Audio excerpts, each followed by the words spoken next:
BHK flat with 1110 SFT లో ₹1 కోటి మాత్రమే. బాచుపల్లి కెనడి గ్లోబల్ స్కూల్ కి 1 నిమిషం దూరంలో. నమస్తే, వెల్కమ్ టు సుమన్ టీవీ. నేను విష్ణు. ప్రస్తుతం పాటు certified financial planner doctor Bachchu Anil Kumar garu ఉన్నారు. వారితో మాట్లాడదాం. సార్ నమస్తే. సార్ అనిల్ గారు. నమస్కారం విష్ణు గారు. అనిల్ గారు, ఇన్సూరెన్స్కి సంబంధించి ఒక క్వశ్చనర్ వచ్చింది.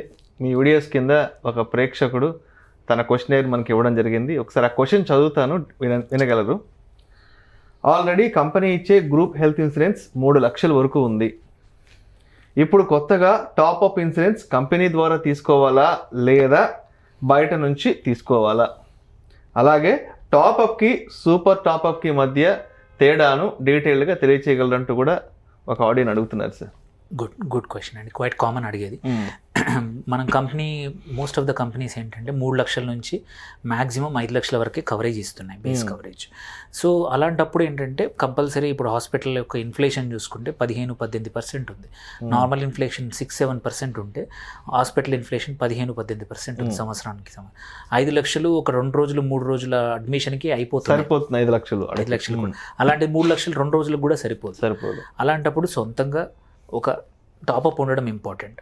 సో టాప్అప్ అలాంటప్పుడు వచ్చే కామన్ క్వశ్చన్ ఏంటంటే కంపెనీ కావాలంటే మమ్మల్ని కట్టమంటోంది, అక్కడే టాప్అప్ తీసుకోవచ్చు, లేదు కావాలంటే సొంతంగా తీసుకోవచ్చు అనే క్వశ్చన్. సో జనరల్గా నేను అడ్వైస్ చేసేది ఏంటంటే టాప్అప్ అనేది వన్ టైం. ఎందుకంటే టాప్అప్ అనేది మల్టిపుల్ టైమ్స్ ఇవ్వరు. లెట్స్ సే ఇప్పుడు మనం ఒక 3 లక్షల కవరేజ్ ఉంది, ఒకసారి హాస్పిటలైజ్ అయ్యాము, 3 లక్షలు అయిపోయింది, టాప్అప్ వాడుతున్నాం అనుకో, టాప్అప్ ఒక అడిషనల్ 5 లక్షలు ఉందనుకోండి, ఆ అడిషనల్ 5 లక్షలు ఒక హాస్పిటలైజేషన్లోనే అయిపోతాయి. మళ్ళీ సపోజ్ మొత్తం వాడకపోయినా కొంచెం మిగిలినా సరే ఇంకా ఆ సంవత్సరానికి మళ్ళీ టాప్అప్ పనికిరాదు. సో అలాంటప్పుడు టాప్అప్ తీసుకుంటే కంపెనీ ద్వారా తీసుకున్నా మంచిదే. ఎందుకంటే సేమ్ కంపెనీ ఏదైతే మనకి బేస్ కవరేజ్ ఇస్తుందో అదే కంపెనీ టాప్అప్ కూడా ఇస్తుంది కాబట్టి సో మనకి టాప్అప్ అనేది సేమ్ కంపెనీలో తీసుకోవడం మంచిది, అక్కడే కట్టేసి. వేరేజ్ నౌ ఒక second part of the question, super top-up question వచ్చి అది మాత్రం బయట తీసుకుంటే బెటర్. ఎందుకంటే చెప్తాను, సూపర్ టాప్అప్కి తేడా అడిగారు. సో టాప్అప్ అంటే ఏంటంటే లెట్స్ సే మనకు బేస్ కవరేజ్ 3 లక్షలు ఉంది, దానిపైన టాప్అప్ తీసుకుంటున్నాము. టాప్అప్ ఒక 5 లక్షలు తీసుకున్నాము కవరేజ్. సో మనము ఆ సంవత్సరంలో అనుకోకుండా హాస్పిటలైజ్ అవ్వాల్సి వచ్చింది. హాస్పిటల్ బిల్లు 4.5 లక్షలు అయింది. సో మన బేస్ పాలసీ 3 లక్షలు కవరేజ్ చేసేసింది. అడిషనల్ ₹1,50,000 మనం ఈ టాప్అప్లో క్లెయిమ్ చేసుకుంటాం, వాడుకుంటాం. హాస్పిటల్ వాళ్ళకి ఈ టాప్అప్ ఏదైతే ప్రొవైడ్ చేస్తున్న కంపెనీ డబ్బులు ఇచ్చేస్తుంది. ఇచ్చాక ఆ సంవత్సరం లెట్స్ సే ఇంకా 8 నెలలు ఉందనుకుందాం, నెక్స్ట్ రెన్యువల్ వరకు మీకు ఎటువంటి కవరేజ్ ఉండదు ఇంకా. ఎందుకంటే టాప్అప్ ఓన్లీ 1 ఇన్స్టెన్స్కి పనికొచ్చే పాలసీ అనమాట. సో అంటే మనం 5 లక్షల కవరేజ్ తీసుకున్నా 1,50,000 అడిషనల్గా ఏదైతే 4.5 లక్షల బిల్లులో 1,50,000 ఇన్సూరెన్స్ కంపెనీ ఇచ్చాక ఆ పాలసీ ల్యాప్స్ అయిపోయినట్టే.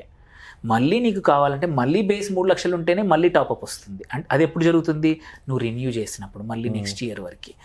అలాంటి ఇబ్బందులు రాకుండా ఉండాలంటే ఏం చేయాలంటే సూపర్ టాప్అప్ ప్లాన్.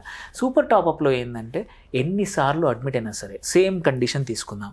నీకు ఒక 3 లక్షల కంపెనీ ఇన్సూరెన్స్ ఉంది, నీకు ఒక 5 లక్షల సూపర్ టాప్అప్ పాలసీ ఉంది, సేమ్ 4.5 లక్షల బిల్ అయింది, నీకు 3 లక్షలు బేస్ కవరేజ్ వచ్చేసింది, ఇంకా 1,50,000 ఈ సూపర్ టాప్అప్ పాలసీ ఇచ్చింది. ఈ 5 లక్షల్లో 1,50,000 పొంగ ఇంకా 3.5 లక్షలు ఉంటుంది. ఆ 3.5 లక్షలు సెకండ్ టైం మిగిలిన టైంలో నీకే కానీ ఆ పాలసీలో ఇంకా 2 ఉన్నా సరే ఓవర్ హాస్పిటలైజేషన్ అయినా ఈ 3.5 లక్షల కవరేజ్ ఉంటుంది. అంటే అప్ టు సూపర్ టాప్అప్లో మెన్షన్ చేసిన అమౌంట్ వరకు ఎన్నిసార్లు అయినా సరే మనం యూస్ చేసుకోవచ్చు అనమాట. సో దీనివల్ల అడ్వాంటేజ్ ఏంటంటే నీకు సూపర్ టాప్అప్ ఎక్కువ తీసుకున్నాం అనుకోండి, యూజువల్లీ ఏంటంటే బేస్ పాలసీ ఎక్స్పెన్సివ్, ప్రీమియం ఎక్కువ ఉంటుంది. వెరాజ్ సూపర్ టాప్అప్ ప్రీమియం తక్కువ ఉంటుంది, చాలా తక్కువ ఉంటుంది. లెట్స్ సే ఒక 10 లక్షల కవరేజ్కి ఒక పర్సన్కి సూపర్ టాప్అప్ 1,000-1,500 అయిపోతుంది 5 లక్షలకి. అదే బేస్ పాలసీ అయితే 15,000-20,000 అవుతుంది. సో అది మేజర్. సో అందుకే బేస్ మంచి కంపెనీ ఉన్నంత వరకు సూపర్ టాప్అప్ బయట తీసుకోవడం బెటర్. దానివల్ల ఏంటంటే మనం కొంచెం వాడుకున్నా కానీ మనకి మల్టిపుల్ హాస్పిటలైజేషన్స్కి వస్తాయి కాబట్టి సో టాప్అప్ అనేది కంపెనీ ద్వారా తీసుకోండి, బయట కన్నా, ఎందుకంటే సేమ్ కంపెనీ ఇస్తుంది, ఒకటే హాస్పిటలైజేషన్ కాబట్టి అదే కంపెనీ కంటిన్యూ చేస్తుంది. సూపర్ టాపప్ కుదిరినంత వరకు వేరే కంపెనీ దగ్గర తీసుకోండి. ఎగ్జాంపుల్, ఏ కంపెనీ దగ్గర మనము బేస్ పాలసీ ఉందనుకోండి, సూపర్ టాపప్ కుదిరితే బి కంపెనీ దగ్గర తీసుకోండి. ఓకే, దట్ వే ఏంటంటే మనకి 2 పాలసీలు ఉన్నట్టు అనమాట. ఈ సంవత్సరంలో ఇది అయిపోతే సెకండ్ పాలసీ స్టార్ట్ అవుతుంది. So and it gives, because ఇది చీపర్ కాబట్టి ఇది సూపర్ టాపప్, సో తక్కువ ఖర్చుతో ఎక్కువ కవరేజ్ తీసుకోవచ్చు. బట్ ఇంకొక జనరల్ అడ్వైజ్ ఏంటంటే, కంపెనీస్ ద్వారా ఇచ్చే గ్రూప్ హెల్త్ 3 నుంచి 5 లక్షల వరకే ఉంటుంది కాబట్టి ఒక్కసారి 35 అలా ఏజ్ వచ్చిందంటే, బికాజ్ మెటబాలిక్ డిజార్డర్స్ కానీ లైఫ్ స్టైల్ కానీ ఇవన్నీ చాలా ప్రాబ్లమ్స్ ఉన్నప్పుడు సొంతంగా ఒక పాలసీ బయట తీసుకోవడం అనేది చాలా ఉత్తమం. ఎనీహౌ ఏటీసీ కింద కవరేజ్ ఇస్తుంది, కొంచెం ట్యాక్స్ బెనిఫిట్ కూడా వస్తుంది మీరు ఓల్డ్ రెజిమ్లో అయితే. సో ఎంత కంపెనీ ఇన్సూరెన్స్ ఉన్నా సరే బయట హాస్పిటలైజేషన్ ఖర్చులకి ఈ ఇన్సూరెన్స్ సఫిషియెంట్ కాదు. ఏ గ్రూప్ హెల్త్ కూడా మోర్ దాన్ 5 ఇవ్వట్లేదు. ఈవెన్ పెద్ద కంపెనీలు కూడా 5 లక్షల కన్నా ఇవ్వట్లేదు, మీరే కొనుక్కోమంటున్నారు. ఆ సొంతంగా కొనుక్కునేది ఏదో బయట మంచి పాలసీ తీసుకొని అన్ని కవరేజ్ అయ్యే పాలసీలు. మళ్ళీ ఇప్పుడు చాలా మటుకు వాడకపోతే క్యారీ ఫార్వర్డ్ పాలసీలు వచ్చాయి. నువ్వు లెట్స్ ఒక 5 లక్షలు తీసుకున్నావు, ఈ సంవత్సరం వాడకపోతే ఈ 5 లక్షలు నెక్స్ట్ ఇయర్కి యాడ్ చేస్తారు. ప్రీమియం మాత్రం నెక్స్ట్ ఇయర్ కట్టేది 5 lakhsకే కడతావు. అట్లా 5 to 6 years వరకు కూడా క్యారీ ఫార్వర్డ్ చేయొచ్చు అనమాట.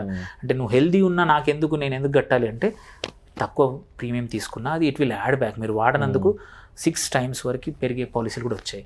సో అందుకే టాపప్ సొంత కంపెనీ, సూపర్ టాపప్ బయట తీసుకోండి, because it multiple coverages. Thank you sir, thank you so much Anil గారు. థ్యాంక్ యూ అండి.